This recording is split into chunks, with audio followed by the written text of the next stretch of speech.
hari ini saya akan bersama-sama Anda semuanya di pertemuan FDI ini dengan narasumber kita Dr.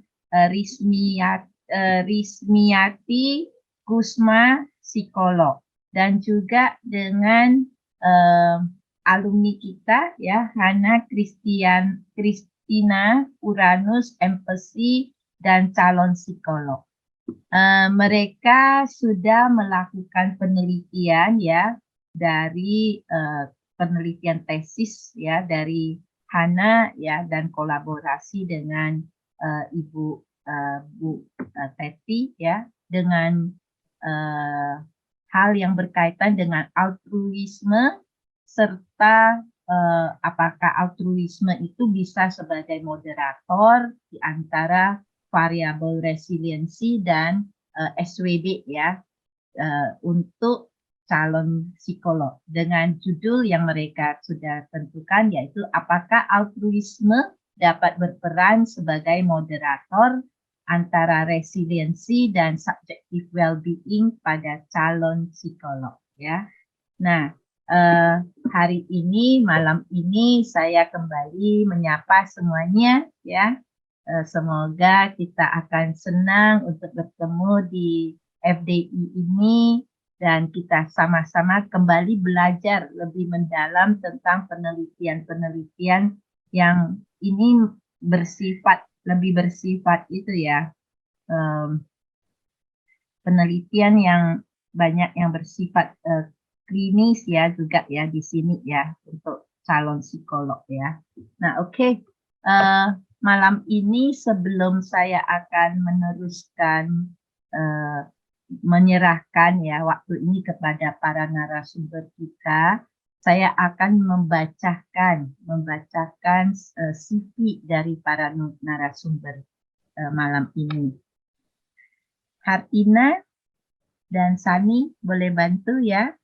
Sudah ada? Ada Bu, sebentar.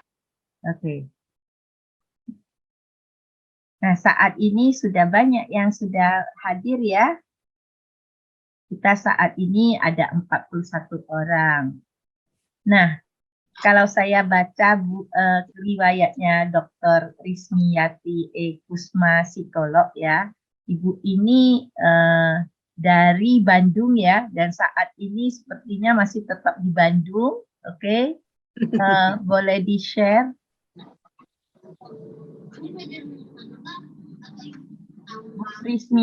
Bu Teti ya, yang sering saya nyamannya manggilnya Bu Teti ya Bu. Nama bekennya Teti. Oke. Iya. Ya, beliau tamatan dari Universitas Pajajaran dan juga ya waktu ngambil psikologi klinis ya. Kemudian doktornya juga dari Pajajaran ya, di bidang di bidang klinis ya. Oke. Kemudian halo. Ya. Banyak sekali penelitian-penelitian yang beliau sudah lakukan ya, yang kita bisa lihat ya, yaitu penelitian yang berkaitan dengan, kalau saya baca ya dari CV-nya, kebanyakan dari klinis ya, nggak heran kan memang tamatannya klinis ya. Jadi iya, betul. Banyak hal-hal yang berkaitan dengan KDRT ya, korban-korban yang saya lihat ya, ada korban yang trauma akibat konflik sosial, ada yang KDRT di korban KDRT ya di daerah Bandung, kemudian juga ada yang korban bencana tsunami ya, kita tahu pernah Indonesia mengalami tsunami yang luar biasa di 2004 ya, Desember. Kebetulan waktu itu HP saya itu mati ya, sehingga banyak yang nyari saya ada di mana, karena saya berada di daerah di mana tsunami itu diterjang gitu ya, tidak jauh, tapi saya ada di kotanya. Akhirnya mereka aman setelah saya jawab WA waktu itu SMS teman-teman. Oke. Nah, ini ada penanganan ya. Saya lihat ada penelitian yang berkaitan dengan penanganan remaja waktu para korban bencana tsunami ya. Nah, kemudian ada juga hal yang berkaitan dengan orientasi masa depan siswa sekolah menengah atas di area pendidikan, pekerjaan, dan pernikahan di Kecamatan Pangalengan ya. Nah, yang berikutnya silakan. Dan banyak sekali penelitiannya ya yang sudah Bu Teti lakukan ya. Tiap tahun pasti ada ya. Saat ini Ibu masih sibuk meneliti juga ya, Bu? Meneliti Ya. bersama-sama dengan mahasiswa biasanya. Iya, termasuk hasilnya sudah muncul yang akan dipresentasikan sebentar lagi ya. Selain itu juga pengabdian kepada masyarakat ya. Memang ini bagian dari Tridharma para dosen ya. Ibu Teti ini sudah melaksanakan berbagai pengabdian kepada masyarakat. Ini hanya sebagian ya, sebagian aja yang beliau lakukan ya. Nah, Anda bisa lihat dari PPT ini yang sudah ditayangkan ya, dilakukan berbagai kegiatan di PT Telkom ya. Kemudian dilakukan juga kegiatan-kegiatan di Persit ya, PIA, Ayagarini Bandung, juga untuk Polwan dan untuk P2TP2A ya, dan juga untuk instansi pemerintah ya di Pemda Jabar, dan banyak sekali ya untuk kegiatan-kegiatan lakukan konseling di pusat-pusat dan biro-biro konsultasi yang tertera seperti Anda lihat ya. Tentunya tidak terluput juga ya di dalam kondisi pandemi COVID-19. Saya lihat sebagai pembicara di mana-mana ya, di webinar ya, untuk PT Semen Indonesia ya, untuk Biro Psikologi Prognosis, untuk HIMSI, dan untuk ITB ya, serta beberapa tempat lainnya. Ya, ini adalah sekilas yang saya ingin sampaikan tentang Bu Teti ya. Nah, pengalamannya sudah sangat banyak. Nanti tentunya Anda bisa lihat juga di Google Scholar Bu Teti ya, yang bisa Anda lihat. Dan saat ini beliau adalah dosen luar biasa ya di beberapa fakultas ya, baik di Unpad ya, di mana beliau adalah alumni ya dari Unpad. Kemudian tentunya sudah lama bersama kami dosen di psikologi di Untar dan Atmajaya serta Unisba Bandung. Nah, inilah kami perkenalkan Ibu Dr. Rismiyati ya, psikolog yang bersama kami malam hari ini. Dan berikutnya adalah Hana. Oke. Hana punya CV boleh dibantu untuk ditayangkan. Oke. Jadi ini adalah pembicara kita ya, Hana Christina Uranus, empathy dan calon psikolog ya, dalam bulan sepertinya 2 bulan dari sekarang ya, November Anda akan menjadi psikolog, yang saya tahu jadwalnya sudah dibuat di bulan November. Oke. Hana ini anak pertama ya dari 2 bersaudara ya. Kemudian Hana punya pengalaman kerja ya, adalah sebagai asisten guru ya, di asisten ya, bukan guru ini kalau Universitas Tarumanegara, asisten dosen ya di tahun 2019 sebagai part-timer. Kemudian juga guru di Bimbel A plus ya di Jakarta. Kemudian banyak membantu ya. Saya tahu Hana pernah menghubungi saya juga ya untuk data-data para dosen ya. Nah ini administratif asisten dan juga sampai saat ini Hana bekerja sebagai clinical psychologist di Maitra ya Maitra Indonesia Jakarta. Inilah pendidikan Hana ya. Hana ini adalah benar-benar produk ya dari Universitas Tarumanegara Fakultas Psikologi. Terima kasih ya Hana yang tetap terus mencintai Universitas Tarumanegara. Mudah-mudahan pas doktornya juga ngambil di Untar ya, mudah-mudahan kita doain bersama biar ada program doktornya cepat. Ya Bu ya, Bu Teti. Iya betul. Semoga. Ya, semoga ya kita doain ya. Kemudian volunteer ya. Nah, ini sangat bagus ya. Saya lihat ya. Biasanya orang yang sukses-sukses ini adalah sering menjadi volunteer worker gitu ya. Nah, kontributor ya untuk ajarbelajar.com. Kemudian counselor ya. Jadi terima kasih Hana, Anda bersedia untuk menjadi narasumber malam ini dengan penelitian yang sudah Anda lakukan. Waktu dan tempat saya serahkan kepada tim dari Bu Teti bersama Hana. Silakan. Baik, selamat malam Bu Pamela, rekan-rekan. Terima kasih banyak. Hana, suaranya agak kecil. Oh, ya.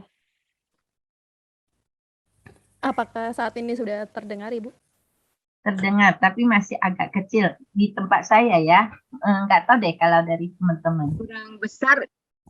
Ya. Baik. Kalau saat ini, Ibu? Ya, udah jauh lebih baik. Ya. Baik. Baik, selamat malam. Terima kasih Bu Pamela untuk perkenalannya. Mungkin sebelum saya mulai, Bu Teti ingin menyampaikan mungkin sepatah dua patah kata, Ibu? Atau langsung saja, Bu? Langsung aja, Han. Oke, silakan. Baik, Ibu. Baik. Baik, terima kasih kepada tim FDI dan juga tim Untar untuk kesempatannya. Senang sekali saya dapat berbagi hasil penelitian tesis saya yang dilakukan bersama Bu Teti, Dr. Ismiati Ekusma Psikolog, dan juga Bu Naomi, Dr. Naomi Sutikno, Magister Pendidikan Psikolog. Jadi penelitian saya ini akan mengukur 3 variabel dengan judul yang dapat rekan-rekan lihat di layar. Apakah altruisme dapat berperan sebagai moderator antara resiliensi dan subjective well-being pada calon psikolog? Jadi mungkin sebagian rekan-rekan hari ini merupakan calon psikolog dan mudah-mudahan juga dapat mengambil manfaat dari apa yang kami sharingkan. Mungkin saya izin share untuk fenomena awal. Jadi penelitian ini diambil pada masa saya tesis, yaitu 2020.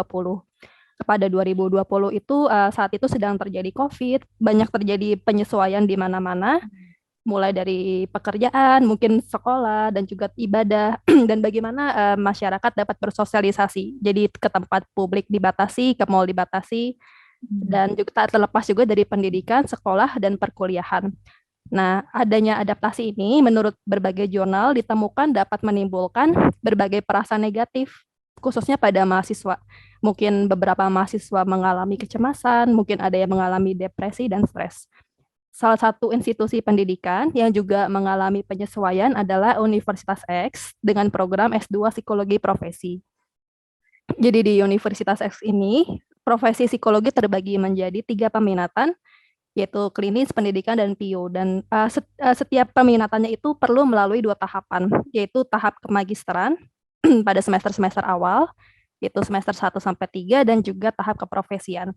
Ternyata masing-masing tahap studi ini memiliki sasaran studinya masing-masing, di mana pada kemagisteran mahasiswa dituntut untuk mampu menguasai teori, kode etik, sementara pada tahap keprofesian, mahasiswa dituntut untuk mampu mengaplikasikan teori yang mereka pelajari kepada klien secara langsung, jadi dipraktikkan. Sasaran studi dan keunikan masing-masing unik, berbeda. Dan saya izin bertanya-tanya juga kepada rekan-rekan dari studi tahap magister maupun profesi. Selama pandemi ini kan ada banyak penyesuaian. Kira-kira apa saja sih yang menjadi kendala? Kalau rekan-rekan di studi tahap kemagisteran mengungkapkan kendalanya banyak dari internal, mulai dari cemas, takut, merasa putus asa, dan juga sebagian besar tidak mampu mengerti konten perkuliahan, karena biasanya offline bertemu langsung dengan dosen, dapat berdiskusi langsung, dan saat pandemi menjadi terbatas hanya melalui layar dan melalui media seperti Zoom dan Microsoft Teams. Dan pada tahap keprofesian, kendala yang mereka alami lebih terkait keterbatasan interaksi dengan klien. Jadi yang awalnya praktik kerja secara langsung ke instansi, bertemu tatap muka dengan klien, bisa observasi langsung, kini menjadi terbatas hanya melalui Zoom. Selain itu, rekan-rekan di studi tahap keprofesian pada waktu itu juga menyatakan kendala mereka salah satunya terbatas interaksi dengan dosen pembimbing selama praktik kerja. Dan berbagai kendala yang muncul ini menimbulkan berbagai perasaan, baik positif maupun negatif. Saya pun juga melakukan survei singkat untuk fenomena awal. Oh ya, survei ini saya lakukan kepada sekitar 10 orang, 4 orang dari tahap magister, 6 orang dari tahap profesi. Jadi untuk mengetahui gambaran masalahnya. Untuk rekan-rekan di studi tahap magister, berbagai perasaan yang muncul, ada optimis, ada juga bosan, pasrah, lelah, merasa tidak pasti, lesu, dan demikian pula di tahap keprofesian, perasaannya juga bervariasi, ada yang positif maupun negatif. Ada yang senang, tertarik, namun banyak juga yang takut, tidak yakin, bingung, cemas. Dan saya juga izin menanyakan, kira-kira dengan berbagai kendala dan berbagai perasaan yang muncul, kira-kira kesejahteraan mereka secara umum tuh di angka berapa seandainya diskalakan dari 1 sampai 10. Dan ternyata rentangnya itu dari 4 sampai 8, jadi mulai dari rendah hingga tinggi. Jadi kesejahteraan secara umum juga bervariasi, ada yang rendah, ada yang tinggi.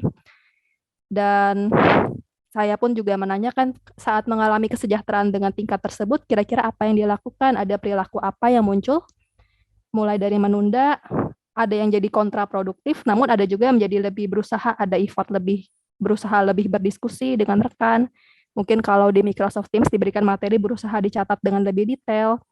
Dan untuk studi tahap keprofesian, sebagian merasa jadi banyak menunda, namun ada pula yang jadi semakin rutin berdiskusi dengan rekan.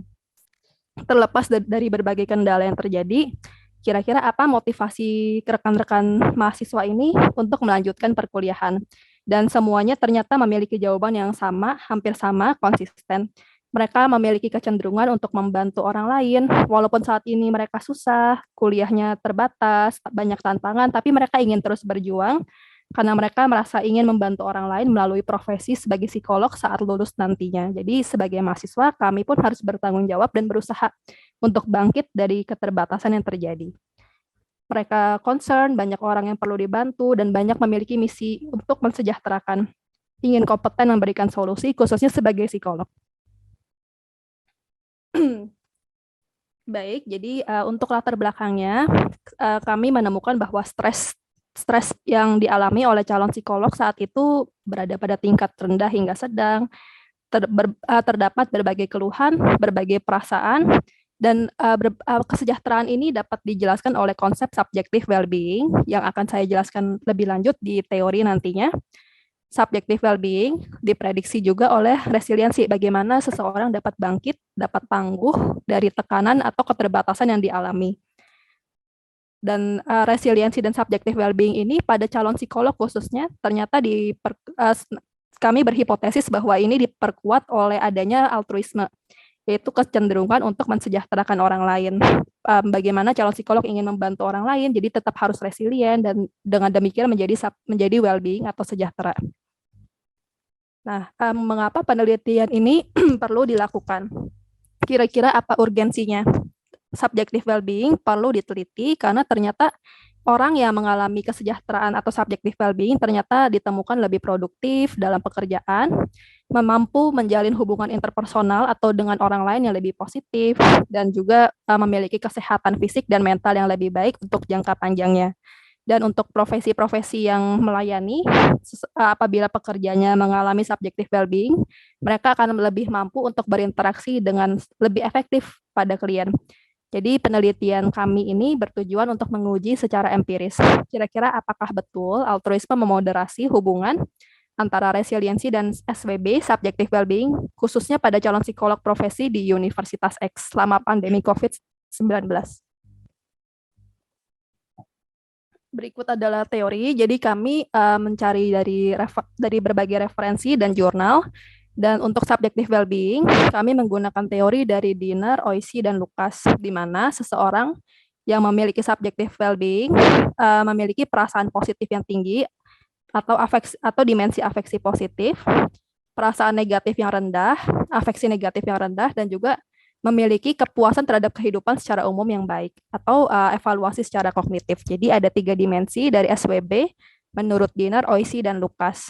Sementara teori resiliensi kami ambil dari Kanner dan Davidson, di mana resiliensi adalah suatu kualitas personal yang memampukan seseorang untuk terus berkembang, bangkit walaupun melalui situasi yang menekan. Resiliensi sendiri terdiri dari 5 dimensi, yaitu kompetensi pribadi, toleransi terhadap efek buruk, penerimaan terhadap perubahan, kontrol, dan juga kepercayaan spiritual. Sementara variabel terakhir yang kami hipotesakan sebagai altruisme diambil dari teori Ruston, Chris John, dan Fekan, di mana altruisme dijelaskan sebagai sikap unidimensional yang di mana orang tersebut memiliki kecenderungan lebih untuk membantu dan menolong orang lain. Jadi berikut adalah kerangka berpikir, dan kerangka berpikir kami dijelaskan oleh autotelic teori dari SWB, di mana autotelic teori ini menjelaskan seseorang yang sejahtera adalah orang-orang yang berfokus pada prosesnya bukan hasilnya. Jadi bukan apakah lulus atau tidak, apakah nilainya tinggi atau tidak, tapi pada prosesnya, bagaimana mereka menghayati prosesnya. Pada calon psikolog ini, bagaimana mereka dapat bangkit dari tekanan dengan memaknai bahwa mereka akan membantu orang lain, memiliki altruisme. Kira-kira demikian, dan hipotesis dari penelitian ini ada 4. Hipotesis yang pertama adalah resiliensi berhubungan dengan SWB pada calon psikolog profesi yang menjalani studi tahap kemagisteran. Hipotesis yang kedua, resiliensi berhubungan dengan SWB pada calon psikolog profesi yang menjalani studi tahap keprofesian. Kemudian untuk hipotesis 3 dan 4, apakah altruisme memoderasi hubungan-hubungan tersebut?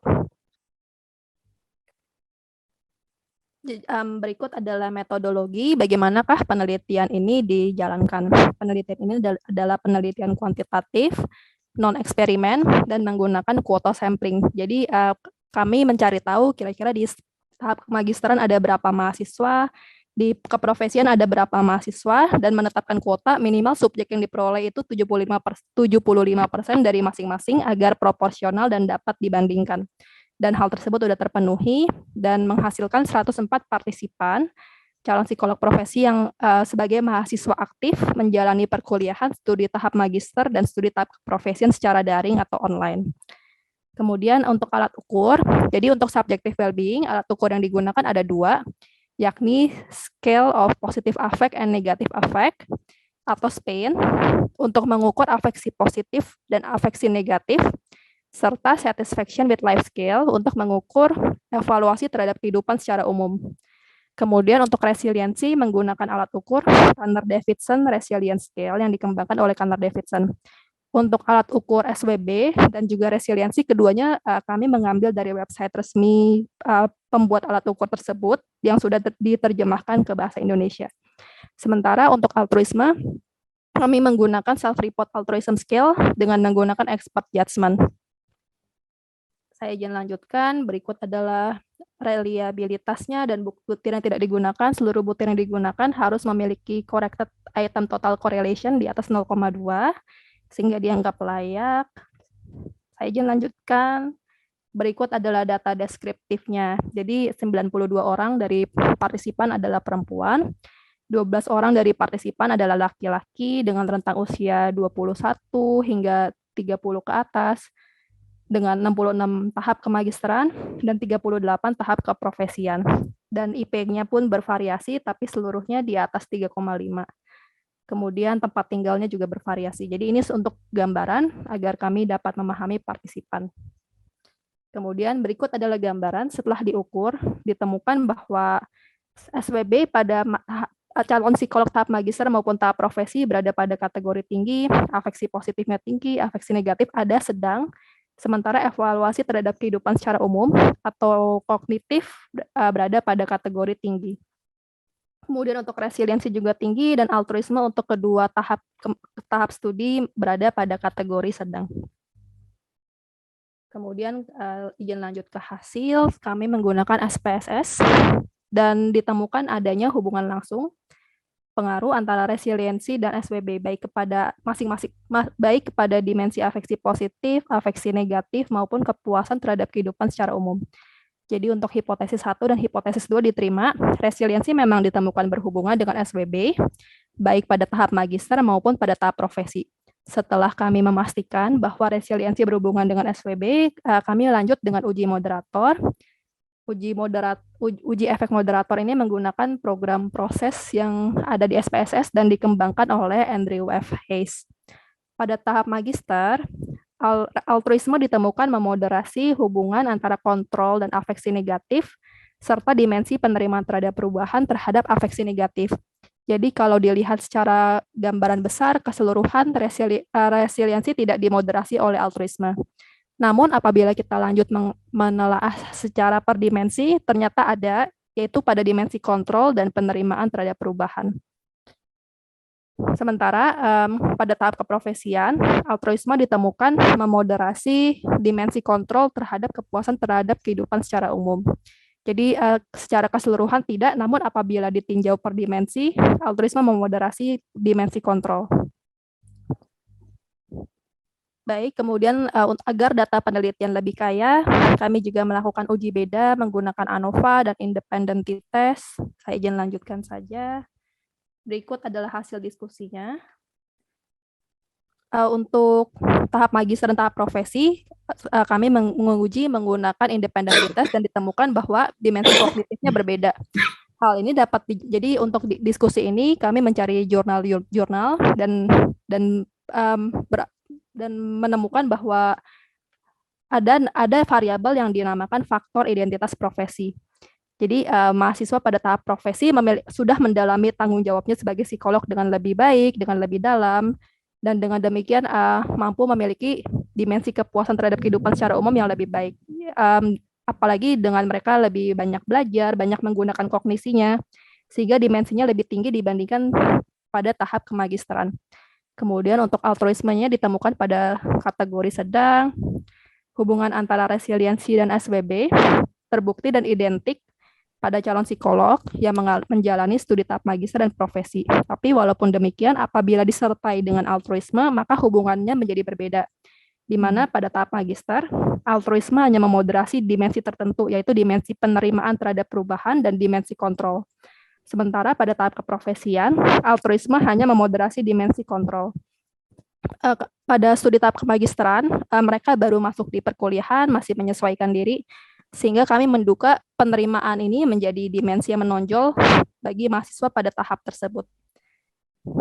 Untuk keterbatasan penelitian adalah terkait kebaharuan alat ukur, keterbatasan subjek, dan data yang berasal dari self-report.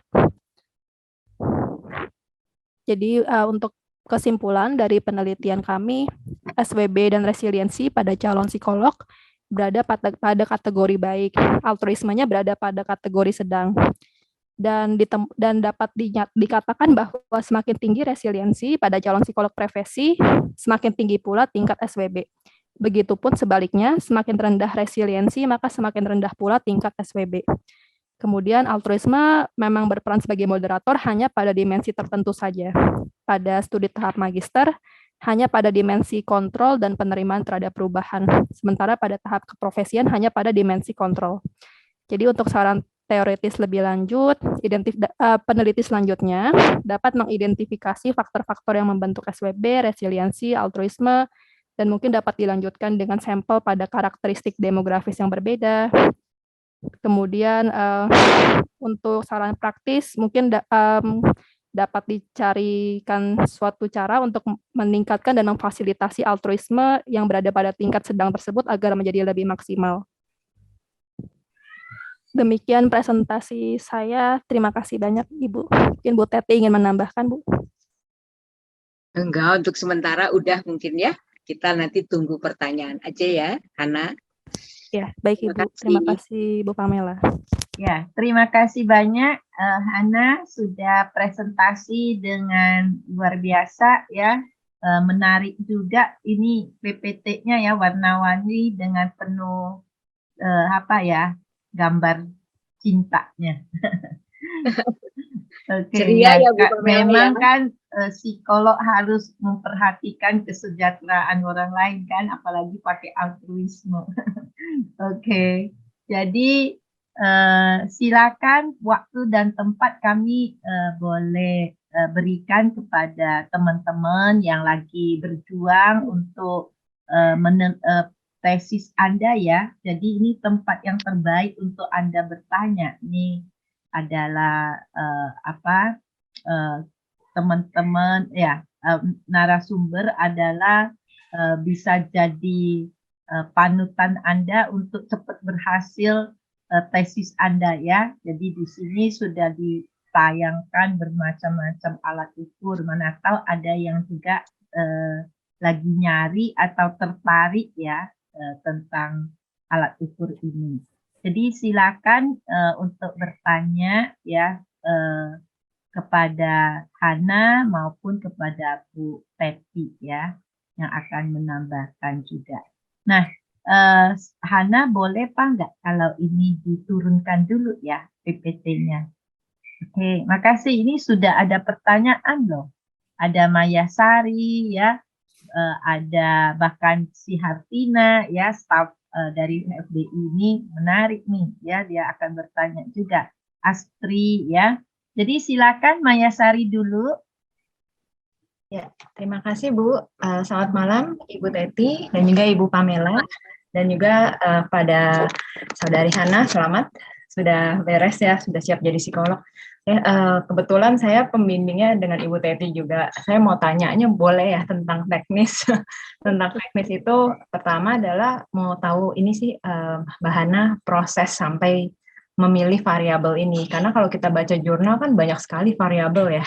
Jadi bagaimana mantap untuk memilih ini variabel yang penting prosesnya itu setelah melewati berapa jurnal dan apakah sudah pernah ada penelitian sebelumnya dengan variabel-variabel ini lalu prosesnya itu berapa lama sih sampai bisa menyelesaikan penelitian ini dan saya mungkin menanggapi ya karena kita semua memang merasakan ya ternyata tesis ini luar biasa ya efek stresnya gitu.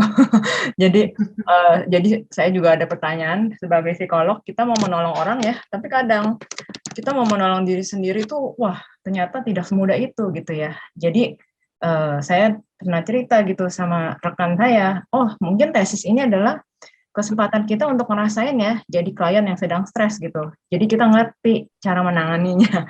Mungkin itu sih yang saya ngerasa itu perasaan terjujur saya sih Bu. Oke, terima kasih atas presentasinya. Ya, makasih Maya Sari untuk pertanyaannya.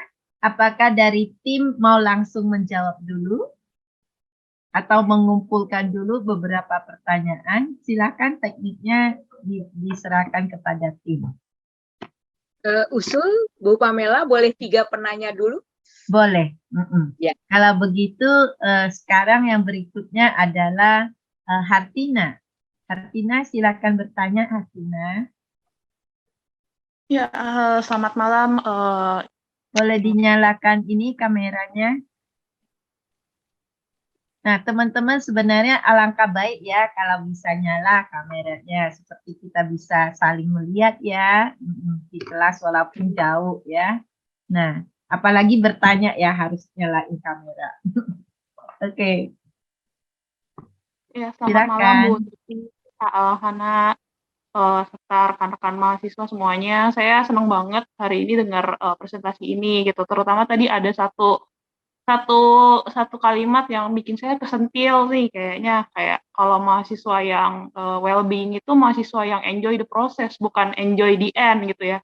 Entah kita mau kalau kata pepatah mungkin kayak ya kita berusaha entar hasilnya gimana lah gitu ya gitu. Mungkin itu satu masukan ya buat saya gitu ya untuk ya udah dah gimana dah nanti terserah aja dah gitu yang penting sekarang gitu ya.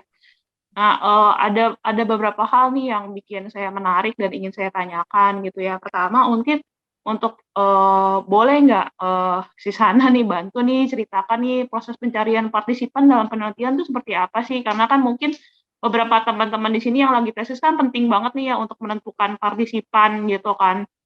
Jadi based on apa nih kenapa memilih ya di sini kan mahasiswa ya, mahasiswa magister sebagai partisipan gitu. Yang kedua, apa sih arti dari altruisme yang bagi kalangan mahasiswa yang jadi kan ada yang tingkatannya yang sedang tuh gitu kan, terutama pada calon psikolog. Lalu pertanyaan yang ketiga gitu ya, karena ini kan relate ya sama kita semua mahasiswa-mahasiswa psikologi yang sebenarnya kita tuh berjuang gitu kan ya, kayak sebenarnya mau lulus tuh mau apa sih gitu kan, tadi kan mau bantuin orang ya gitu kan. Jadi secara pribadi aja sih sebenarnya ada insight apa sih yang Susana dapatkan ketika melakukan penelitian ini, karena kan ini sangat relate ya dengan kehidupan kita sehari-hari gitu. Mungkin pertanyaan dari saya itu aja. Terima kasih atas kesempatannya. Makasih Hartina. Ya, silakan yang berikutnya. Ya, Mbak Asri. Ya, selamat malam Ibu Pamela, Ibu Teti, dan Hana ya. Malam. Malam, Hana. Selamat ya, udah beres tesisnya, tinggal pelantikan ya, Han. Oke. Mungkin begini, Ibu dan Hana, yang mau saya tanyakan adalah apa sih sebetulnya yang membuat altruisme itu menjadi indikator keberhasilan bagi calon psikolog? Itu pertanyaan saya yang pertama. Lalu pertanyaan yang kedua adalah mungkin bisa dijelaskan kembali bagaimana sih proses autotelic dari subjektif well-being dari partisipan penelitian Hana begitu. Gitu. Itu aja pertanyaan dari saya, Ibu Hana. Terima kasih. Terima kasih, Mbak Astrid. Ya. Oke, karena sudah 3 yang bertanya ya, silakan tim untuk menjawab. Sementara kalau ada yang mau bertanya lagi, langsung bikin reaction lagi ya di Zoom ini, sehingga nanti kita sambung lagi pertanyaannya. Silakan Bu Teti dengan Hana. Oke, saya barangkali mempersilahkan Hana dulu ya, yang Boleh. melakukan penelitiannya. Silakan Hana. Ya, baik Ibu Teti. Mungkin untuk Mbak Maya Sari terlebih dahulu, jadi bagaimana proses sampai memilih variabel. Jadi memang selain kami membaca jurnal, saya juga melihat lingkungan. Jadi saya sendiri kan merupakan calon psikolog pada waktu itu. Saya melihat fenomena yang terjadi di rekan-rekan saya, teman-teman saya. Jadi mungkin kalau dari saya, lihatlah sekitar, mungkin Mbak Maya Sari aktif di mana, sebagai apa di mana, dan kira-kira apakah ada fenomena menarik yang kira-kira bisa diangkat. Kira-kira demikian. Mungkin Bu Teti ada masukan kembali Bu terkait pertanyaan ini? Oke, mungkin saya mau menambahkan pada waktu Hana mencari topik dari tesis ini, kebetulan COVID baru mulai. Jadi artinya proses belajar mengajar yang dilakukan melalui online itu sekaligus diubah pada waktu itu, tidak hanya di Untar tapi di seluruh seluruh Indonesia gitu ya. Nah, kemudian yang menarik adalah ketika pada waktu itu karena proses belajar mengajar yang diubah secara mendadak, kita tahu bahwa ketika kita hidup, kalau terjadi perubahan secara mendadak, secara konseptual, itu bisa menimbulkan tekanan. Kenapa tekanan? Karena semuanya berubah drastis. Nah, oleh karena itu, pada waktu itu, memang Hana kemudian melakukan wawancara kepada mahasiswa magister psikologi maupun kepada yang profesional psikologi. Nah, mereka ini adalah kandidat-kandidat magister yang memang kebetulan kuliahnya atau masuk diterima di Untar itu ketika COVID baru mulai. Nah, jadi pada waktu itu Hana sendiri mempunyai satu pemikiran, kayaknya ini harus diteliti, Bu, katanya gitu. Ini perubahan drastis, apa yang terjadi? Wah, benar juga kan? Aku bilang gitu. Mari kita teliti. Nah, jadi pada waktu itu sampai munculnya 3 variabel. Pertama, kalau kita lihat variabel yang pertama itu adalah altruisme. Itu yang menjadi pertanyaan adalah bagaimana para calon psikolog ini, baik yang di bidang sains maupun profesional, itu sebenarnya ini merupakan, kita mau tahu apakah mereka bagaimana sikap atau sifat altruismenya. Karena sifat altruisme ini secara konseptual adalah keinginan untuk membantu. Nah, kalau di magister, di S2 magister atau magister psikologi, keinginan membantunya tentunya akan dicurahkan melalui penelitian-penelitian yang nanti akan melengkapi konsep-konsep teori tentang altruisme ketika berada di dalam kondisi stres. Kondisi stres di sini adalah perubahan kurikulum dan perubahan proses belajar mengajar. Nah, kemudian yang kedua, karena area yang kita pilih ini adalah para calon psikolog dan calon magister psikologi, maka yang kedua yang kita lihat bagaimana subjektif well-being-nya. Nah, mengapa? Karena kalau kita lihat dari fenomena subjektif well-being-nya itu ada yang bingung. Ketika kuliah pakai online, ini gimana caranya? Walaupun mereka semua adalah generasi Z, generasi milenial yang tidak aneh menggunakan teknologi tinggi, tapi ketika mereka setiap hari harus ikut di dalam kuliah online, bagaimana kebahagiaan mereka? Karena sebelum masuk ke program ini, semuanya adalah offline. Jadi kita mau melihat apakah ini mempengaruhi subjective well-being-nya. Jadi subjective well-being utamanya yang akan kita lihat adalah kesejahteraan mentalnya yang nanti tentunya kaitannya dengan happiness. Nah, kemudian dari situ maka kita lihat juga di dalam fenomenanya ketika orang tetap happy, sementara ini banyak gonjang-ganjing perubahan proses BM-nya. Proses BM itu adalah proses belajar mengajarnya. Apakah ini bisa mempengaruhi langsung atau harus dimoderatori oleh variabel lain? Nah, itu ceritanya. Variabel lainnya apa, Han? Lupa aku sampai. Resiliensi, SWB, dan resiliensi. altruisme, Bu. Hah? Ya, resiliensi, Bu, ketangguhan. Ya, bukan resiliensi ya, Han? Lupa saya. Resiliensi. Jadi Apa? untuk IV-nya itu resiliensi, untuk moderatornya altruisme. Ya. Jadi altruisme itu dianggap sebagai faktor moderator karena itu adalah sifat mendasar ketika seseorang mau menjadi seorang psikolog.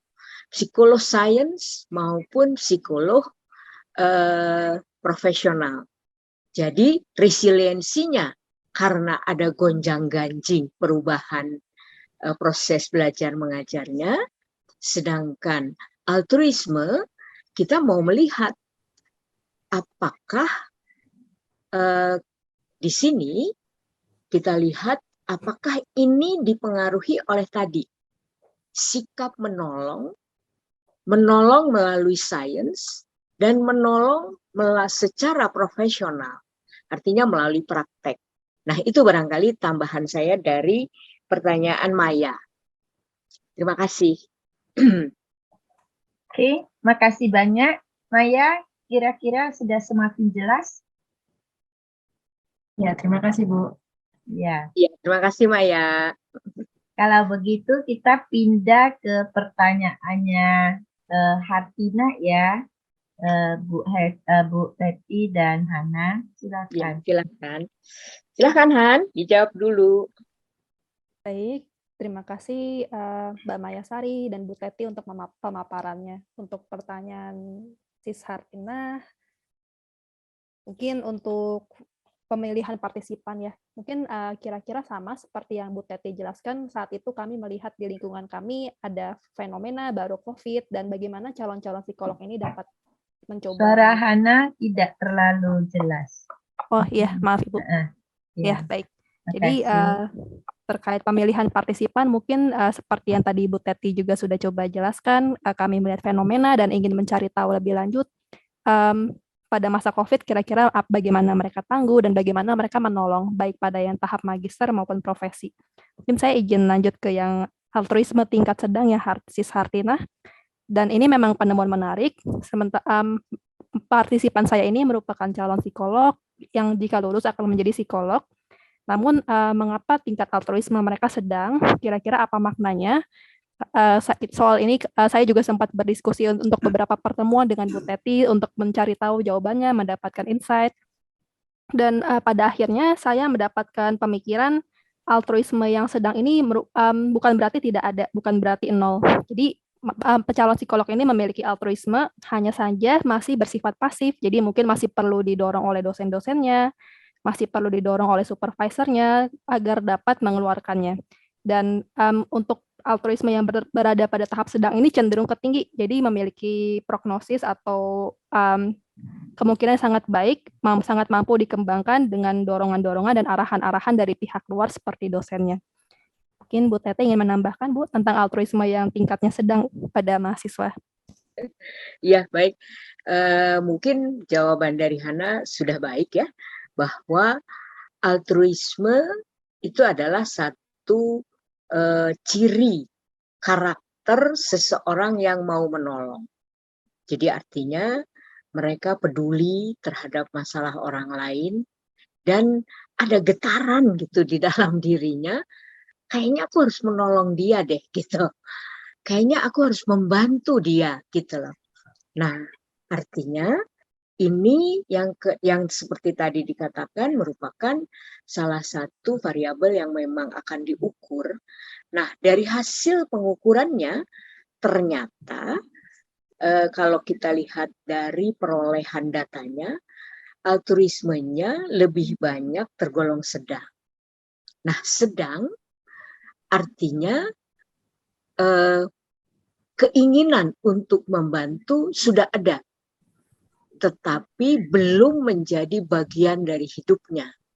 Kalau altruismenya tergolong tinggi, maka mulai dari bangun tidur kali sampai tidur lagi, kalau nonton TV yang dilihat itu apa yang harus aku bantu? Apa yang aku harus berikan kepada masyarakat? Dengan masalah-masalah atau problem-problem yang muncul. Contohnya dari TV aja, atau ketika membaca internet, ternyata misalnya di detik.com ada begini. Nah, kalau altruismenya sedang, dia mulai tergetar. Apa ya yang bisa aku berikan? Apa yang bisa aku bantu? Tapi kalau altruismenya sudah tinggi, itu sudah secara automatically, artinya mereka udah langsung membuat program barangkali. Membuat rencana ya, maksud saya membuat rencana untuk bisa dilakukan secara nyata bentuk bantuannya. Nah, mungkin semuanya ada positif dan negatifnya. Artinya, kalau altruisme kelewat tinggi, kita akan lihat juga bahwa mereka hidupnya selalu buat orang lain. Nah, ini tentunya harus ditunjang oleh keluarga yang akan membantu perwujudan dari altruisme yang sangat tinggi. Nah, kalau sedang, sebagai mahasiswa, kalau menurut saya, itu adalah sesuatu yang sangat normal, karena kalau mahasiswa yang tidak memiliki altruismenya rendah, mereka nggak akan peduli dengan masalah yang ada di sekitar lingkungan kita. Nah, oleh karena itu, kalau kita membaca riwayat hidup dari seseorang, ketika penelitian-penelitian yang dilakukan, kita bisa melihat altruismenya kemana, gitu loh. Nah, coba kalau kita buka jurnal psikologi, kita buka juga barangkali daftar tesis atau daftar skripsi di Untar, saya yakin semua isinya adalah keinginan untuk membantu. Karena itu kalau menurut saya merupakan ciri khas dari calon psikolog. Mungkin tambahannya itu ya, Han. Terima kasih. Oke, terima kasih banyak Bu Teti dan Hana. Masih ada yang dari pertanyaan dari Hartina yang berkaitan dengan enjoy the process gitu ya. Tadi Enjoy the process, ya. Sudah ya, sudah dijawab belum? Sepertinya belum ya. Ya, silakan Han. Baik, terkait proses, mungkin ini sekalian menjawab pertanyaan Mbak Astri. Mbak Astri bertanya tentang apa sih proses autotelik itu, mungkin dapat dijelaskan kembali. Jadi proses autotelik ini merupakan suatu perjalanan menuju subjective well-being, di mana berdasarkan teori ini, seseorang yang sejahtera itu bukan fokus pada hasilnya, tapi pada prosesnya. Kira-kira selama perjalanan sampai dia menjadi SWB, apa yang terjadi, apa yang dihayati. Apakah beliau menghayati bahwa beliau akan membantu orang, jadi beliau mampu tetap merasakan positif. Kira-kira demikian. Seseorang yang memiliki SWB menurut teori autotelik adalah fokus pada flow-nya. Jadi mengikuti apa yang sedang dijalankan, kira-kira apa yang bisa dihayati. Jadi lebih ke pemaknaan selama prosesnya. Kira-kira demikian, Sis Hartina, Bu Pamela. Oke, sudah terjawab ya Hartina pertanyaannya? Sudah Bu, terima kasih pemaparannya Bu Teti, Sisana. Bagus sekali hari ini pembahasannya. Ya, Terima kasih banyak Bu Teti dan Mbak Hana ya. Nah, sekarang mungkin ada hal lagi yang perlu dijawab dari pertanyaan Mbak Astri ya, yang benar. Mungkin Sudah? sebagian besar udah terjawab ya. Tadi Ya, Ibu. sekaligus. Iya. Terima kasih Ibu Hana, sangat menarik malam ini. Terima kasih Bu Pamela. Terima kasih Mbak Astri. Jadi udah terjawab ya. Sekarang masih ada yang mau bertanya, silakan ya. Anda yang sedang bergumul dengan penelitian, inilah tempat yang paling nyaman untuk Anda bertanya ya. Karena enggak dinilai sama pembimbingnya. Oke, silakan Runa yang mau bertanya. Mungkin ada lagi yang mau angkat tangan dulu. Sekalian kita lihat siapa aja. Wah, hari ini kita sudah ada 52 orang ya.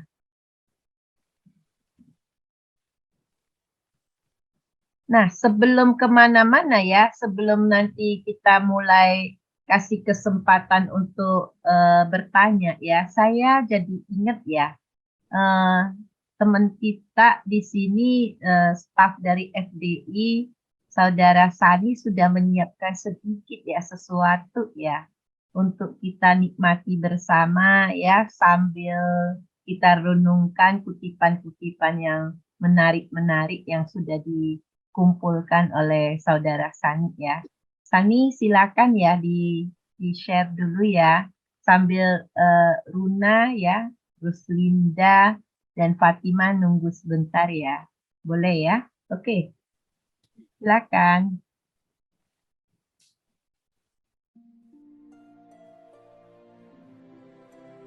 belum ada suara ya.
Terima kasih Sani sudah menyiapkan ya. Jadi teman-teman yang lagi berjuang tesisnya ya. The man who moves a mountain begins by carrying away small stones. You can, you should, and if you are brave enough to start your thesis, you will finish your thesis well. Oke? Jadi jangan lupa bahagia sambil menyelesaikan tesis Anda. Yes. Yang berikutnya kita berikan waktu kepada Runa dan Fatima untuk bertanya. Runa dulu. Silakan Runa. Terima kasih Bu Pamela. Salam kenal Mbak Teti dan Mbak Hana. Saya mau bertanya terkait argumen penelitian dari Mbak Hana, apakah ada karena tadi saya nggak dengar atau memang nggak dibuat di PPT gitu ya.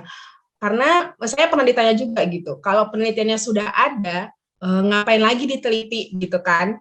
Terus apakah ada inkonsistensi penelitian yang sebelumnya begitu sehingga dijadikan argumen. Kemudian altruarisme itu kan udah memang melekat di diri kita para psikolog gitu ya, karena kan kita mau jadi psikolog untuk apa? Untuk menolong orang lain. Jadi terkait hal ini mengapa dilakukan penelitian gitu? Semoga Mbak Hana memahami apa yang saya tanyakan. Terima Oke, jelas kasih. ya pertanyaannya, Hana. Oke, Baik, mungkin saya izin menjawab Bu atau Mbak Fatimah terlebih dahulu. Silakan tim yang menentukan mau rasanya Boleh langsung satu jawab. persatu juga boleh. Ya. Oke, silakan. Ya, baik. Terkait argumen penelitian, jadi untuk ketiga variabel saya sebelumnya memang belum ada. Ada yang mirip-mirip mungkin resiliensi dan SWB, altruisme dan resiliensi, tapi belum ada yang tiga-tiganya secara bersamaan. Jadi hal tersebut juga yang menjadi dasar ini sesuatu yang original dan ada kebaharuan penelitian. Kira-kira demikian Mbak Runa. Dan untuk altruisme yang memang sudah melekat, nah dan justru karena altruisme ini merupakan indikator keberhasilan ya Mbak Runa. Jadi seorang psikolog itu perlu memiliki altruisme dan di kode etik pun ditentukan seorang psikolog tidak boleh mengeksploitasi klien, harus menjaga kode etik. Jadi benar-benar yang harus mensejahterakan dan melayani klien. Karena altruisme ini merupakan indikator penelitian, maka menurut kami, saya, Bu Teti, Bu Naomi, ini hal yang penting untuk diteliti, untuk diketahui. Jadi kalau di Universitas X saat ini kondisinya seperti apa? Mudah-mudahan cukup jelas, Mbak Runa. Mungkin Bu Teti ingin menambahkan, Bu? Ya, mungkin jawabannya kalau menurut saya sudah mengena, tetapi memang altruisme sebagai faktor mediator itu dipertanyakan apakah mahasiswa yang sedang studi ini akibat. Jadi ini spesifikasinya adalah akibat dari perubahan proses belajar mengajar yang berubah total. Nah, apakah mereka masih sejahtera gitu ya? Apakah mereka bisa tetap merasakan namanya yang disebut dengan subjective well-being. Nah, ternyata kalau kita lihat di sini apa yang memperkuat? Yang memperkuat itu ternyata adalah variabel lain yaitu altruisme. Nah, kalau kita lihat kenapa ya altruisme ini menjadi perantara atau memoderatori.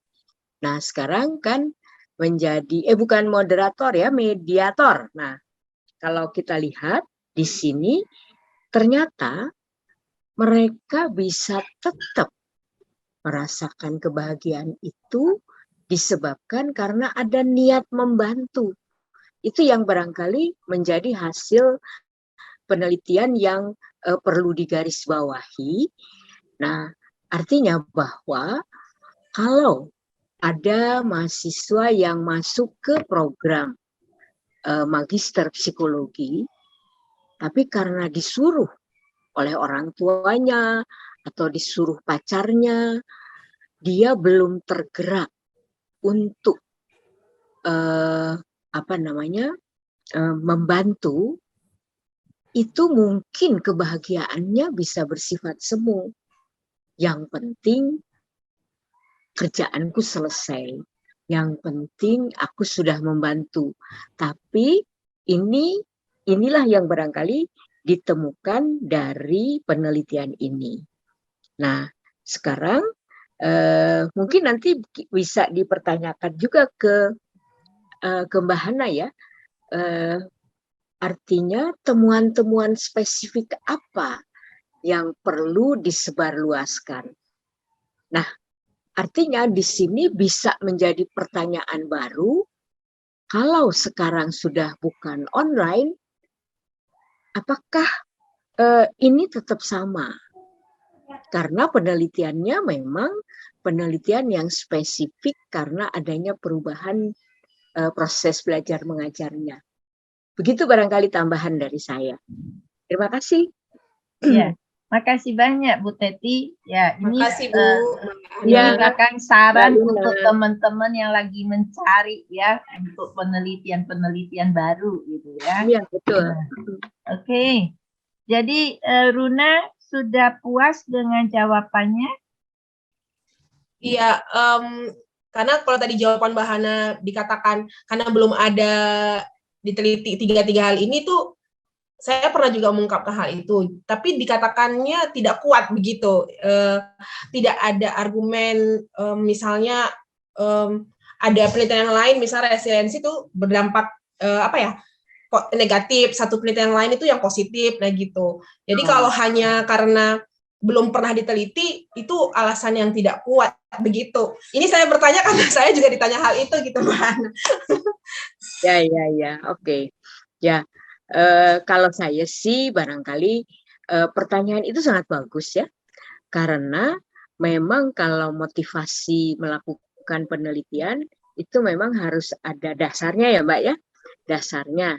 Apa yang terjadi? Memang sih, kalau misalnya penelitian ini belum pernah dilakukan, metode yang paling baik itu adalah survei. Survei. Sehingga kita bisa menemukan betul variabel-variabel apa yang muncul ketika masa pandemi berlangsung. Nah, tapi pada waktu itu survei memang barangkali surveinya bukan survei yang sangat besar, bukan yang menggunakan ratusan sampel, bahkan barangkali ribuan sampel, tapi benar-benar melakukan survei awal terhadap mahasiswa-mahasiswa program magister yang pada waktu itu baru masuk. Jadi itu yang dilakukan oleh Hana. Tolong dikoreksi ya Han, kalau saya keliru. Karena pada waktu itu pertanyaan-pertanyaan atau survei kecil-kecilan itu dilakukan terhadap mahasiswa-mahasiswa yang memang baru masuk gitu loh. Jadi kalau misalnya pada waktu itu Hana menggunakan misalnya melalui online dengan meminta masukan dari perguruan tinggi yang lain, barangkali itu akan lebih baik ya Mbak ya. Nah, tapi pada waktu itu memang ada keterbatasan hanya dilakukan pada mahasiswa-mahasiswa yang ada di Universitas X ini. Mungkin itu usulan yang sangat baik, Mbak. Bisa jadi itu perlu ditambahkan tuh di dalam saran dari penelitiannya Hana gitu loh. Terima kasih, Mbak. Ya. Ya, makasih ya. Jadi ya mungkin saya jadi ingin sedikit perjelas dan bertanya ke Hana ya. Sekalian saya berusaha untuk melihat menjembatani dengan pertanyaan tadi dari Runa ya. Maksud Runa sepertinya begini ya. Apakah resiliensi ya ada jurnal yang sudah dibaca oleh Hana? Apakah ada resiliensinya berhubungan dengan SWB jurnal yang ada ini? Terus kemudian apakah ada altruisme ya berhubungan dengan resiliensi atau dengan SWB-nya? Atau kemudian apakah ada jurnal-jurnal yang sudah dibaca oleh Hana? Ini tiga variabel sudah berkaitan. Saya yakin yang tadi dijawab oleh Hana adalah belum ya sejauh yang Hana baca belum ada penemuan antara ketiga ini di mana altruisme dijadikan moderator. Benar ya, Hana?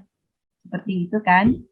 Iya, Bu. Ya, tapi mungkin Hana boleh jelasin sedikit bacaan Anda yang tadi. Mungkin kaki-kaki lain itu seharusnya pasti harus ada yang berhubungan ya sebelum kita neliti ketiga itu kan. Mungkin bisa dijawab buat Runa.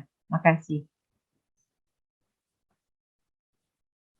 Baik Ibu, dan terima kasih Mbak Runa. Jadi untuk penelitian resiliensi dan SWB memang ada penelitiannya, dan kami juga menemukan di jurnal belum konsisten pada berbagai latar atau setting. Jadi misalkan ini ada satu jurnal resiliensi dan SWB pada mahasiswa kedokteran, dan di semester awal dan semester akhir tingkat dan hubungannya itu berbeda. Jadi ada ketidakkonsistensian, dan dengan demikian makanya saya juga meneliti studi tahap magister yaitu semester awal dan studi tahap profesi semester akhir. Jadi memang ada penelitian resiliensi dan SWB dan ditemukan belum konsisten pada berbagai latar atau setting. Mungkin sama-sama positif tapi ada perbedaan yang signifikan. kira-kira demikian Ibu, dan mungkin kalau dari jurnal lainnya ada menyatakan resiliensi dan SWB ada banyak faktor yang di tengah-tengahnya ya dan perlu ditinjau untuk penengahnya seperti moderator. Ya, mungkin kira-kira demikian Bu Pamela. Jadi memang sebelumnya ada jurnal-jurnal resiliensi dan SWB, dan kemudian apakah altruisme berperan sebagai moderator itu juga ada jurnalnya, tapi memang belum ada ketiga-tiganya pada satu jurnal yang bersamaan. Ya, itu sebabnya memang jadi kebaruan ya. Jadi kebaruan dari penelitiannya Hana ya dengan Bu Teti. Runa, sudah semakin jelas ya? Ya Bu, makasih Bu Teti, Mbak Hana, Bu Pamela. Oke. Tetapi tadi saya mau pastikan kembali ya, karena moderator ya. Iya, Bu. Altruismenya bukan mediator ya. Iya, Bu. Moderator. Moderator mungkin- ya? Ya. Ya, mungkin teman-teman ada yang di sini yang tertarik nih. Kenapa moderator, bukan mediator ya? Mungkin itu bisa jadi pertanyaan. Ada yang mau nanya? Tapi itu siap-siap ya. Tadi saya mau nanya itu Bu, cuman nanti kembali ke ini kan udah kuliah gitu. Sudah dapat materi itu. Nggak apa-apa, kan untuk memperjelas ya. Namanya juga belajar. Kalau belajar itu memang perlu diulang-ulang semakin jelas, semakin mengerti kan. Nah, silakan kalau memang mau dijawab dulu, kemudian Fatimah ya. Boleh Han, tolong dijawab. Ya, baik Ibu. Jadi untuk moderator dan mediator ini saya juga sempat tanya-tanya terlebih dahulu, belajar terlebih dahulu, dan insight yang saya dapatkan itu kalau mediator itu biasanya disebabkan oleh IV. Mungkin mohon dikoreksi jika saya salah, tapi berdasarkan apa yang saya pelajari, mediator itu merupakan variabel penengah. Jadi dari IV ke DV itu harus melalui mediator terlebih dahulu.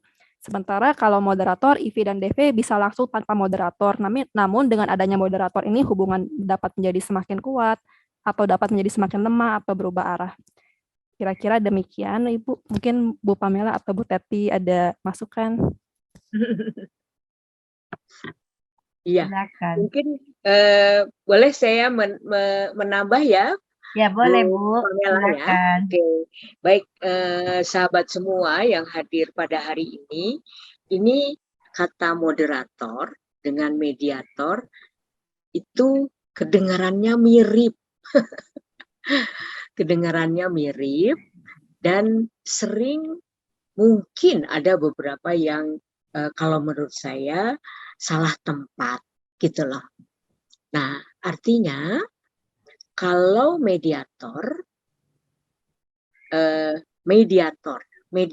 itu penghubung antara apa? Antara IV dengan DV. Kalau moderator itu seperti sekarang, Bu Pamela ini moderator. Maka Bu Pamela bisa bertanya kepada saya, bisa bertanya kepada siapa tadi? Hana, bisa bertanya kepada audiens. Kalau moderator itu memimpin semua. Kalau mediator itu menjadi perantara. Nah, jadi sekarang karena Hana memilih mediator, maka di sini yang menjadi pertanyaan adalah altruisme apakah bisa memoderatori. Jadi dia seperti dirigen. Artinya dia bisa memberikan masukan untuk resilience, bisa juga memberikan masukan kepada SWB. Nah, itu pengertian saya. Sehingga ini nanti ada konsekuensi di dalam pengolahan data. Karena di dalam kerangka berpikir tentunya harus terungkap jelas kalau moderator dia itu seperti dirigen, ngatur altruisme juga ngatur resiliensi juga ngatur SWB. Jadi dirigennya itu mempengaruhi ke semua hal dan dia harus melihat ke kiri ke kanan gitu loh. Tapi kalau mediator dia adalah yang memperantarai antara IV dengan DV. Itu pengertian saya. Mohon dikoreksi kalau keliru ya Bu Pamela. Terima Ya. kasih.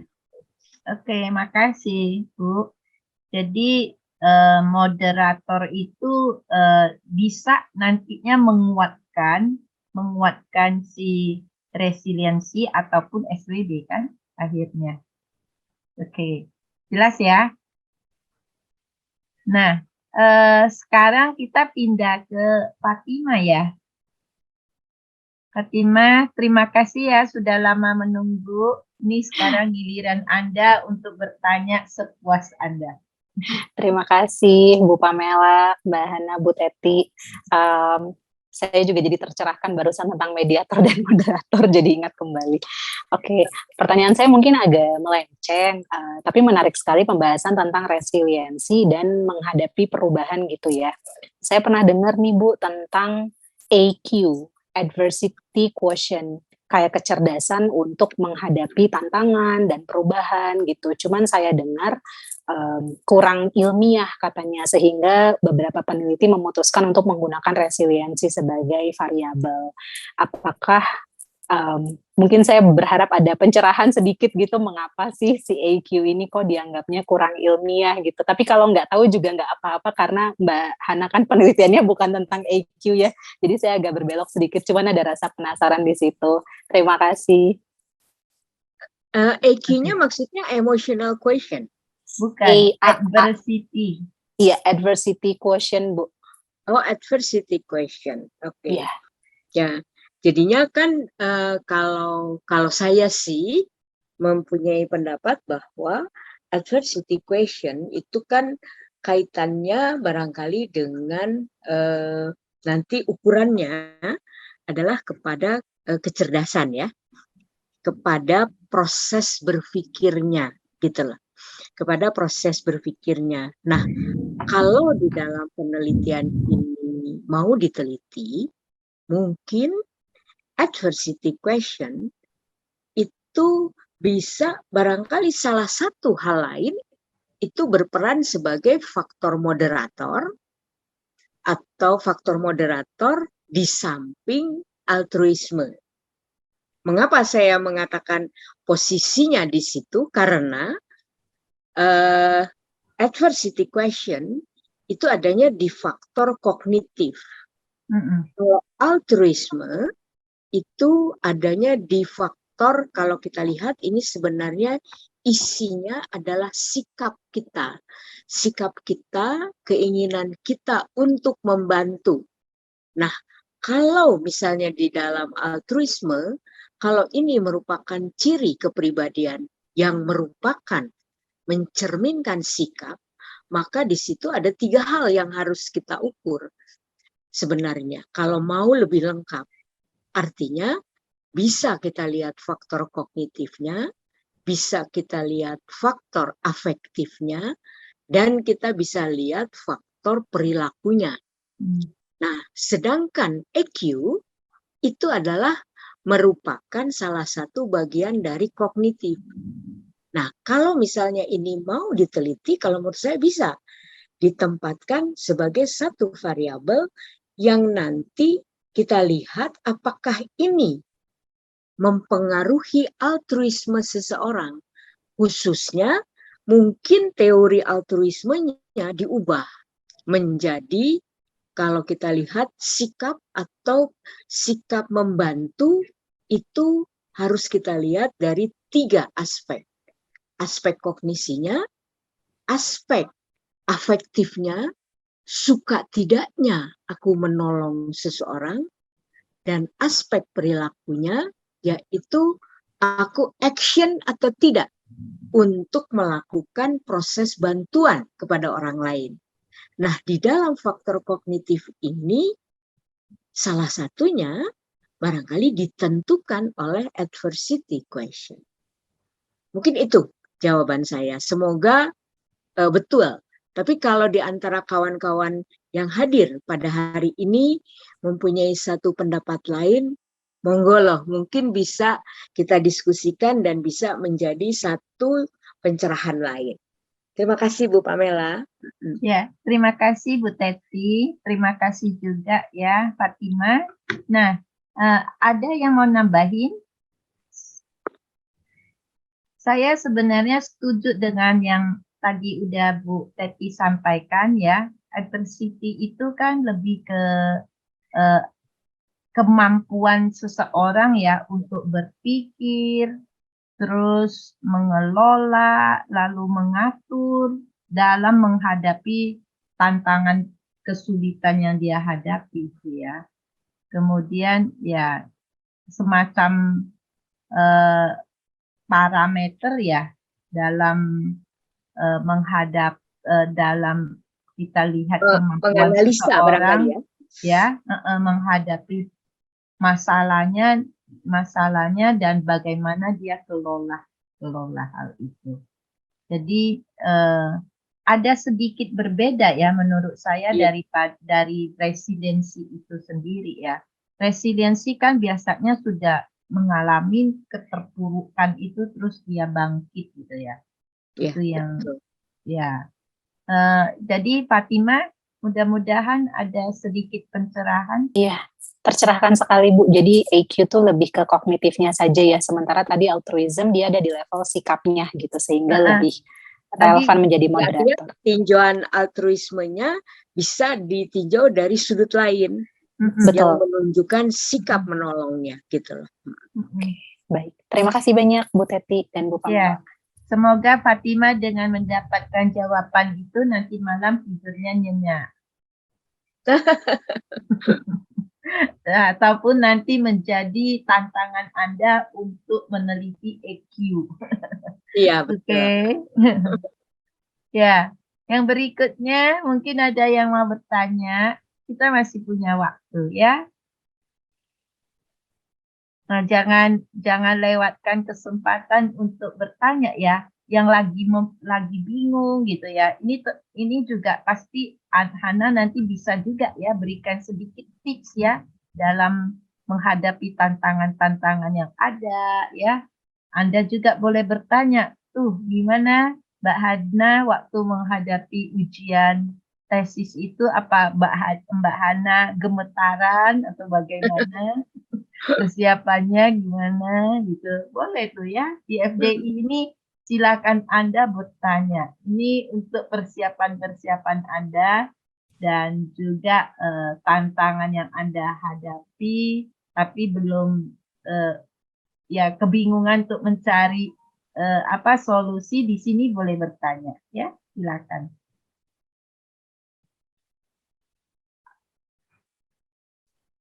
Ini Mbak Andi kelihatannya izin bertanya boleh? Giovanni mau bertanya, boleh ya? Jangan lupa angkat tangan ya. Oh ya, tunggu Bu, saya angkat tangan dulu. Oke. Oke. Sorry nih, aku on cam tapi jangan kaget ya, aku di rumah sakit.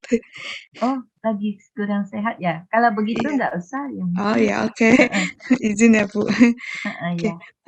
Terkait tadi pertanyaan pancingan dari Bu Pamela, jadi ingin bertanya nih dengan Kakak Hana. Gimana ya caranya untuk kita bisa konsisten nih untuk melakukan penelitian, kan ya gimana pun juga kita terutama untuk teman-teman yang mungkin sambilan kerja ya, yang dari PIO atau pendidikan gitu. Gimana sih kita bisa tetap bersemangat menjaga nih, gimana supaya kita tepat waktu, atau ada tips dan trik dari Kakak Hana yang udah selesai sampai tahap sidang seperti itu, dan bagaimana perasaannya Kakak Hana ketika udah selesai sidang itu yang akhirnya lulus gitu, dan apakah pengalaman online ya atau offline ya Kak? Online kan? Online. Nah, itu coba boleh di-sharing boleh supaya jadi motivasi nih. Motivasi untuk kita semua. Terima kasih. Silakan Hana, silakan. Baik, bagi Giovanni, sebelumnya turut prihatin Mbak untuk kondisi kesehatannya. Semoga lekas sembuh. Terima kasih. Baik, jadi untuk pertanyaan pertama agar tepat waktu ya Mbak ya tips and triknya dengan berbagai tantangan. Betul. Suara Hana boleh lebih kuat? Oh ya, baik Bu Pamela, saat ini sudah lebih terdengar? Iya. Ya, baik. Jadi mungkin kalau berdasarkan hasil penelitian, altruisme ini kan menjadi moderator untuk beberapa dimensi ya. Jadi mungkin balik lagi ingat tujuan awal menjadi mau berkuliah di jurusan psikologi, apakah mungkin ada keinginan membantu orang lain, untuk mensejahterakan orang lain, jadi kita cari motivasinya terlebih dahulu nih.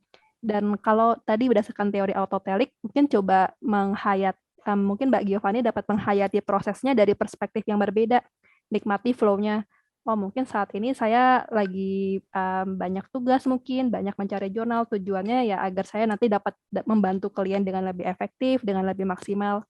Jadi dapat mencoba untuk memaknai prosesnya dari sudut pandang yang berbeda, walaupun mungkin tidak mudah, namun dapat dicobakan. Kira-kira mungkin Bu Teti ingin menambahkan, Bu? Kalau ini yang ditanya pengalaman dirimu menyelesaikan tesis. Bagaimana supaya tidak patah semangat? Tadi begitu kan pertanyaannya? Iya, betul. Mana tahu Bu Teti ada tips dan trik sebagai ibu dosen dan pembimbing juga. Kalau saya sih memang selalu ketika bimbingan, setiap ketemu itu apa yang menghambat. Karena gini, menghambat itu dalam arti kata menghambat di dalam memproses tesisnya. Kadang-kadang baca jurnal ini ternyata beda, baca jurnal ini beda. Ketika baca konsep beda lagi. Nah, itu saya katakan lebih baik kamu baca dulu secara teliti. Kemudian inilah tugas seorang magister. Kalau seorang magister kan harus mengabstraksikan dari berbagai macam konsep. Sekarang logika Anda seperti gimana? Nah, pada waktu itu dengan Hana juga barangkali prosesnya tidak sebentar. Tetapi disinilah barangkali memang tuntutan sebagai seorang magister, daya abstraksi kita ketika memadukan dari berbagai macam variabel menjadi satu kerangka berpikir baru, itulah barangkali nilai dari kemagisteran Anda. Nah, kalau kita lihat, memang sekarang yang harus kita perhatikan, kalau menurut saya tipsnya adalah variabel Anda ini merupakan variabel yang kaitannya dengan aspek mental itu semuanya bersifat internal. Semuanya ada di dalam diri manusia. Apakah ada di dalam variabel Anda yang mengukur perilaku? Nah, kalau mengukur perilaku, Anda harus mengetahui atau paham akan dinamika aspek mental dengan perilaku. Karena kalau perilaku, intinya yang harus kita ingat akan selalu muncul karena ada situasi. Sedangkan aspek mental, kalau kita lihat dari penelitian Hana, resiliensi itu internal. SWB internal. Altruisme internal semuanya. Jadi itu adalah dynamic aspek mental yang terjadi pada diri manusia. Tapi apakah di antara variabel yang kita teliti harus semuanya internal? Tentunya tidak. Sangat tergantung dari tujuan atau apa yang meragukan kita. Bisakah ditambah dengan satu variabel perilaku? Bisa. Namanya juga penelitian. Hanya kita harus bisa betul-betul memposisikan aspek internal dan perilaku. Karena kalau perilaku itu tindakan nyata yang tentunya sangat tergantung dari situasinya. Kita bisa aja, misalnya mentalnya menjadi seorang pemarah. Tetapi ketika dalam diskusi malam ini, kita tidak marah-marah. Kenapa? Karena situasinya adalah diskusi.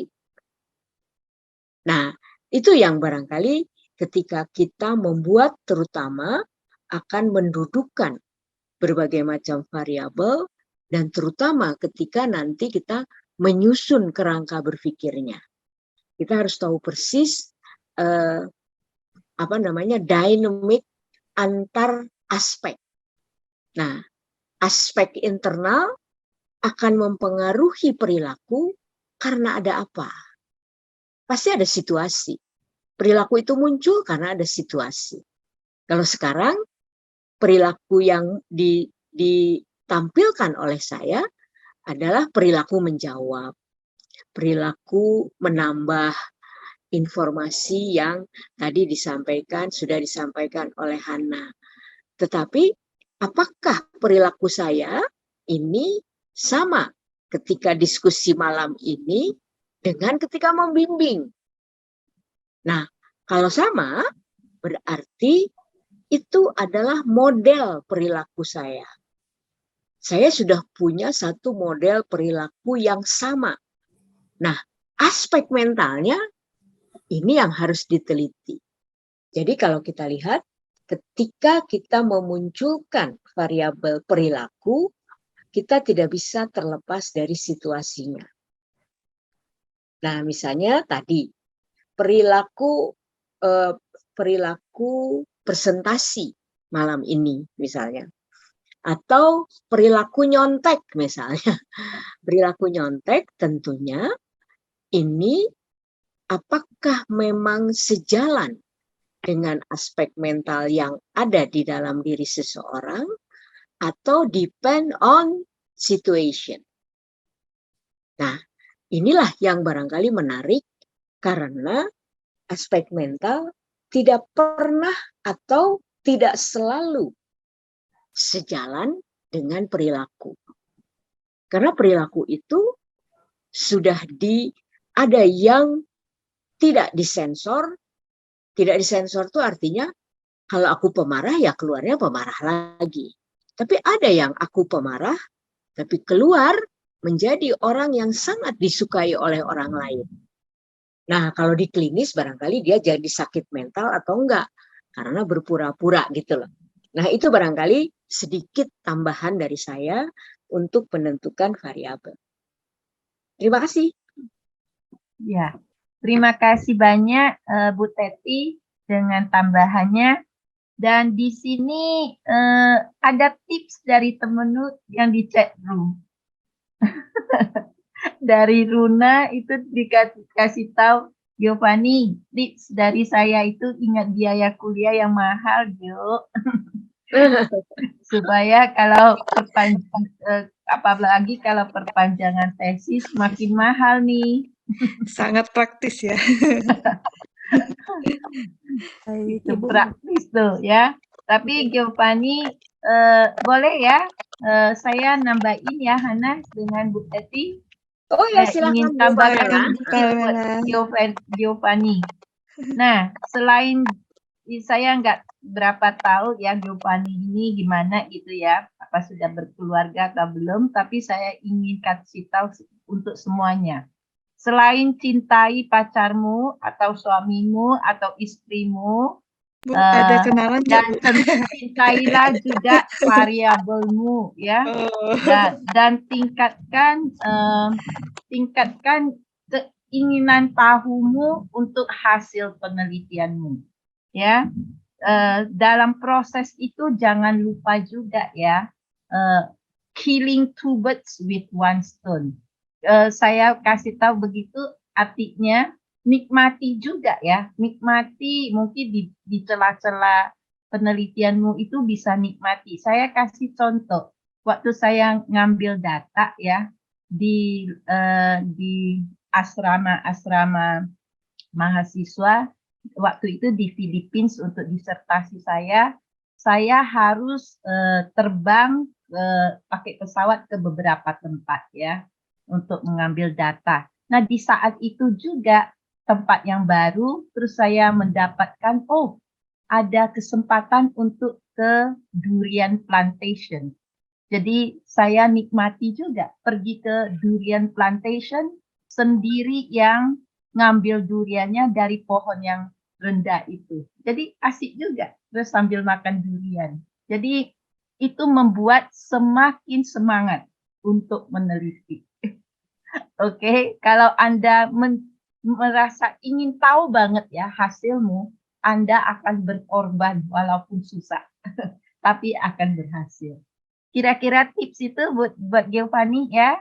Nah, Giovanni, Ibu doain ya, kamu cepat sembuh ya. Amin, Bu. Sepertinya lagi kurang sehat Cepat ya. sembuh ya, Giovanni ya. Terima kasih ya teman-teman. Iya, oke. Kita masih ada sedikit waktu ya. Kalau boleh Mbak Hana dengan Bu Teti, kalau ada yang masih mau bertanya, kita masih boleh terima ya 1-2 orang. Boleh, Mbak. Boleh, Bu Pamela. Baik, Masih Bu. ada yang mau ingin ini? Bu Pamela, mungkin saya Iya. izin menambahkan terkait tadi ya Bu ya, agar tepat Boleh. waktu. Mungkin tadi saya sempat men-sharingkan tentang bagaimana menghayati proses itu secara berbeda. Mungkin yang dapat dilihat dari tesis ini kan ada macam-macam, Bu. Mungkin ada nulis laporannya, ada wawancara subjeknya, ada olah datanya. Mungkin cari satu aspek yang Mbak Giovanni kayaknya paling suka, paling enjoy, dan dijadikan fokus sih, Bu. Jadi dijadikan motivasi. Kalau dari saya pribadi, saya suka menulis. Jadi saya setiap menulis jadi excited. Walaupun mungkin saat analisa pusing, Bu. Tapi saat tulisnya saya happy. Jadi cari satu aspek yang bisa dijadikan fokus agar tetap termotivasi. Mungkin begitu Bu Pamela, Bu Teti, dan Mbak Giovanni. Iya, makasih ya. Ya Terima benar kasih. juga ya. Jadi setiap orang punya cara-cara menikmati itu ya penulisannya ya. Nah, ingat-ingat hasilnya yang kita harus ingin tahu lebih banyak. Benar. Harus penasaran ya, Bu, dan mencintai Iya. variabel. Ya, betul. Betul. Terima kasih, dan untuk teman-teman semuanya juga. Makasih Giovanni. Ya, masih ada lagi yang ingin bertanya?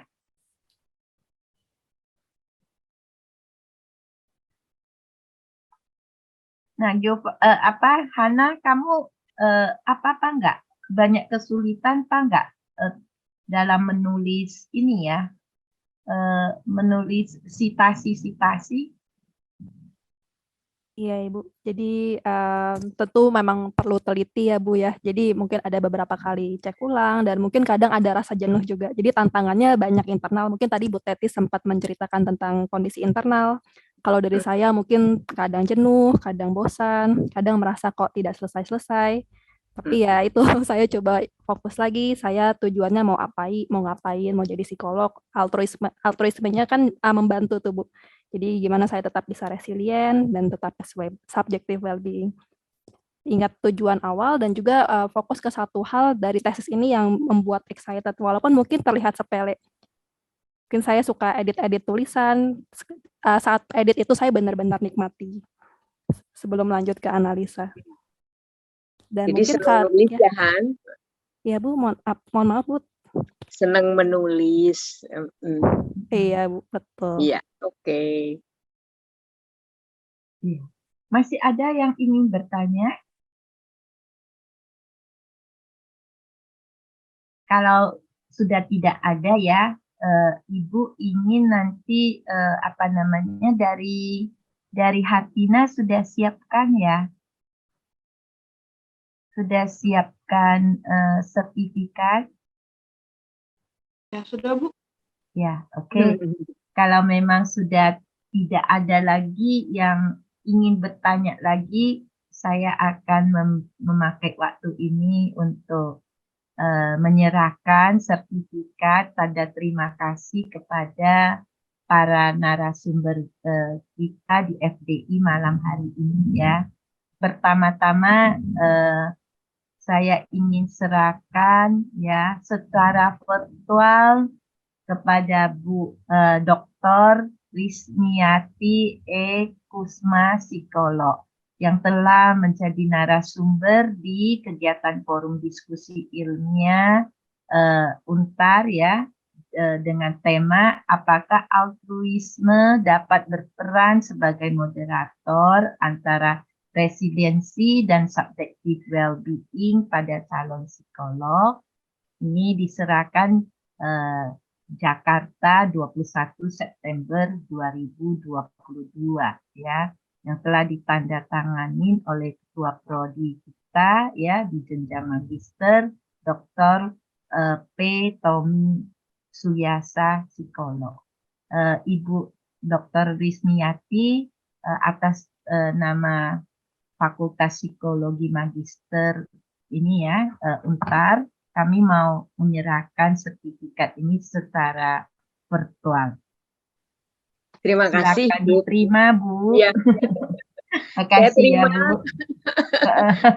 Saya terima Iya. dengan sukacita. Terima kasih Ibu Pamela dan Psikologi Universitas Tarumanegara. Terima kasih. Ya, makasih banyak Bu Teti. Nanti dari staf kami akan mengirimkan ke email Ibu ya. Yang berikutnya kami akan serahkan sertifikat kepada calon psikolog kita ya, Hana Christina Uranus Empathy ya, yang sudah bersedia menjadi narasumber di kegiatan FDI malam ini dengan judul apakah altruisme dapat berperan sebagai moderator antara residensi dan subjective well-being pada calon psikolog, dan juga ditandatangani oleh Kaprodi Dr. P. Tommy Suyasa psikolog. Saya menyerahkannya secara virtual pada Terima Hana. kasih, Bu. Ya, makasih banyak ya Hana untuk kontribusinya kepada alumni-nya ya. Oke, terima kasih juga Hartina yang sudah bantu ya persiapan ini semuanya. Nah, tiba waktunya untuk kita berfoto bersama ya. Silakan Hartina atau Sani boleh membantu. Ya, baik, saya akan bantu untuk dokumentasi kegiatan malam ini. Mungkin mohon para peserta dapat membuka kameranya, karena saya lihat masih banyak nih yang belum open cam. Ya, masih ada lagi yang mau buka open cam. Oke. Ya, oke. Saya akan mulai dari halaman pertama. 1, 2, oke, ada yang bermuncul, oke. 1, 2, 3. Oke, baik. Lalu yang halaman kedua. Ya, 1, 2, 3. Ya, oke, sudah. Terima kasih. Sudah. Nah, teman-teman yang hadir di sini ya, jangan lupa ini ya, absensi linknya harus diisi ya, karena kan sudah diberitahukan oleh Kaprodi ya, bahwa nanti akan dihitung ya, sebelum ini merupakan nanti bagian dari apa ya, tugas SKPI-nya ya. Ya, jadi jangan lupa. Kalau untuk narasumber nanti kami atur semuanya. Jadi akan dikirim lewat email. Terima kasih, semoga semuanya boleh kita kembali bertemu lagi di minggu depan ya.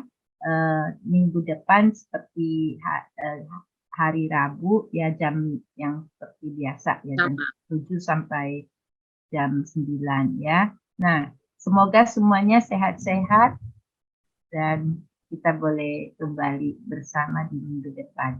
Terima kasih. Terima kasih Bu Pamela. Terima kasih semuanya. Terima kasih semuanya. Terima kasih. Terima kasih Bu Pamela. Terima kasih Hana. Selamat malam Ibu. Ya, terima kasih ya Hana dengan Bu Teti dan Prof. Maraat semuanya. Terima kasih banyak ya. Oke. Selamat malam. Malam. Saya pamit ya. Ya, Bu. Yuk mari.